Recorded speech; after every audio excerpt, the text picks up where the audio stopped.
আমি বলেছি স্থানীয় স্তরের নির্বাচনে কালীঘাট তৃণমূল বলুন আর ঋত তৃণমূল বলুন, দুপক্ষরই বেহাল অবস্থা, লোক পাবেন। আগে তো কর্মী, তারপর বিজেপির কর্মী। পার্টি দায়িত্ব দিয়েছিল দুটো সাংগঠনিক জেলায় পার্টির কর্মীদের সঙ্গে, নেতৃত্বের সঙ্গে মিট করতে এবং নবগঠিত কোর কমিটির সঙ্গে মিটিং করতে। যেহেতু লোকসভা বিধানসভা ভোটের পরে আমার নন্দীগ্রাম ছাড়া সার্বিকভাবে কর্মীদের সঙ্গে মিট হয়নি, তাই এখানে 1000 জন নির্বাচিত প্রতিনিধি, মণ্ডল সভাপতি, মোর্চার নেতৃত্বের সঙ্গে একটা মিটিং হলো 2 ঘন্টা। তারপরে আমরা ঘণ্টাখানিক বসেছিলাম আমাদের নবগঠিত রাজ্য সভাপতি অনুমোদিত কোর কমিটির সঙ্গে একটা কয়েকটা বিন্দু নিয়ে মিটিং করার জন্য।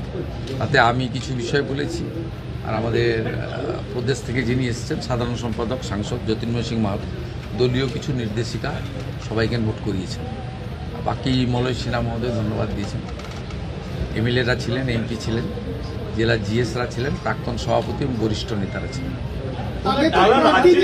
আগে তো প্রার্থীদিক নন্দীগ্রামে ওরা এটা বলছেন কেন? ওরা কি আমি বলিনি তো, কোথায় কোথায় দেন? না না, আপনি মিসকোট করেছেন। না, আমি বলেছি স্থানীয় স্তরের নির্বাচনে কালীঘাট তৃণমূল বলুন আর ঋত তৃণমূল বলুন, দুপক্ষরই বেহাল অবস্থা, লোক পাবেন। আমি নন্দীগ্রাম নিয়ে কিছু বলিনি। নন্দীগ্রাম নিয়ে কি আপনাদের কিছু দ্বিধাদ্বন্দ্ব আছে নাকি? 5700 ভোটে জিতেছিলাম তো, আমার কগুণ বেড়েছে 1996 থেকে 1956 থেকে 5 গুণ। তো এটার সঙ্গে 9700 গুণিত 5 যুক্ত করে, তাহলে যেটা হয় সেটা হবে। আরে এখানে এগুলো নিয়ে কেন চর্চা করছেন আপনারা? এই জেলাতে এগুলো নিয়ে কেউ চর্চা করে নাকি? 2019-এ 37%, 21-এ 44%, 24-এ পার্টি ক্ষমতায় ছিল না, 49, এবারে 56% ভোট পেয়েছি।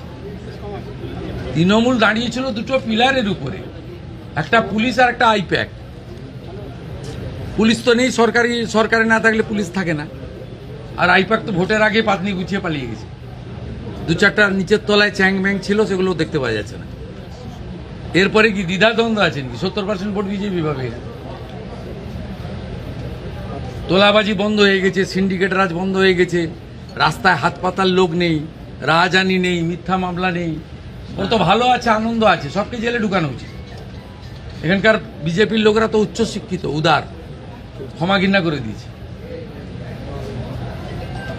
তো এখানে সব ভেবে লাভ নেই। গোটা রাজ্যও ভালো হবে, এখানে তো আরো আগে থাকবে।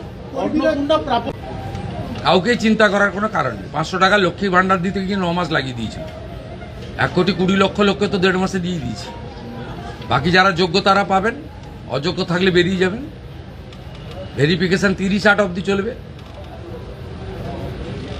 প্রত্যেকটা বিধানসভায় গড়ে 35 থেকে 40,000 মহিলারা পেয়েছেন, তারা আমাদের ধন্যবাদ দিচ্ছেন। মোদিজির নামে জয়ধ্বনি হচ্ছে। বাকি যদি প্রয়োজন হয় আরও 2,000, 5,000, 7,000 প্রকৃত প্রাপক থেকে থাকেন, পাবেন। নিয়মের মধ্যে পাবেন, নিয়মের মধ্যে পাবেন। সরকারি অর্থনৈতিক স্কিমের প্রত্যেকটা জিনিসের নিয়ম থাকে। আপনার যদি জল জমি না থাকলে আপনি পিএম কিষাণ পাবেন না। তা আপনি যদি বলেন আমাকে পিএম কিষাণ দিতে হবে, প্রত্যেকটা জিনিসের নিয়ম থাকে। বিশ্বকর্মা যোজনা পেতে গেলে হাতের কাজ জানতে হয়। প্রত্যেকটা স্কিমের একটা নিয়ম রয়েছে। আয়ুষ্মান ভারত 70 বছর পেরিয়ে গেলে সবাই পাবেন। বাকিরা যারা এলিজেবল পাবেন, প্রায় 70% লোক কভার হয়ে যাচ্ছে। বাকি যে 30% কভার হচ্ছে না, তাদের জন্য মুখ্যমন্ত্রী স্বাস্থ্য বীমা চালু হবে, একই সঙ্গে চালু হবে। 16ই আগস্ট সরকারের 100 দিন পূরণ হবে। 16ই আগস্ট ভয়ঙ্কর দিন কলকাতার ক্ষেত্রে। সুরাবর্দির নেতৃত্বে দ্য গ্রেট ক্যালকাটা কিলিং হয়েছিল।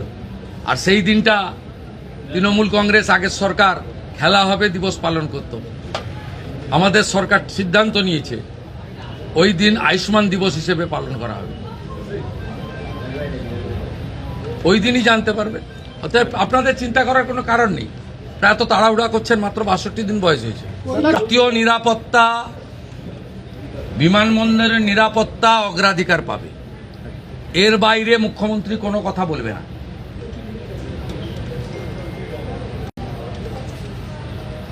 উনি খুব নরম নরম কথা বলেছেন।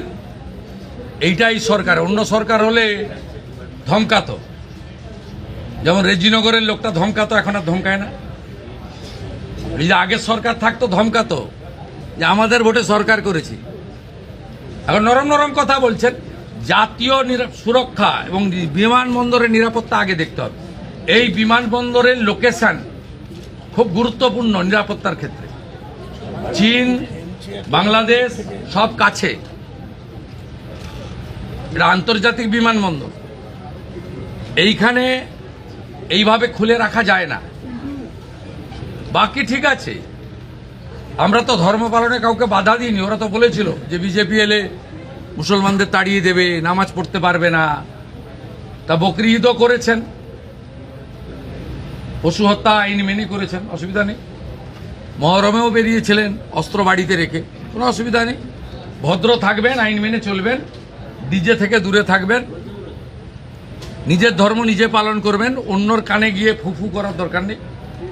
সব ঠিক চলবে, সুন্দর চলবে। আর বন্দে মাতরমটা গাইতে হবে, ঠোঁট না নাড়ালে হবে না, আমরা লক্ষ্য রাখছি।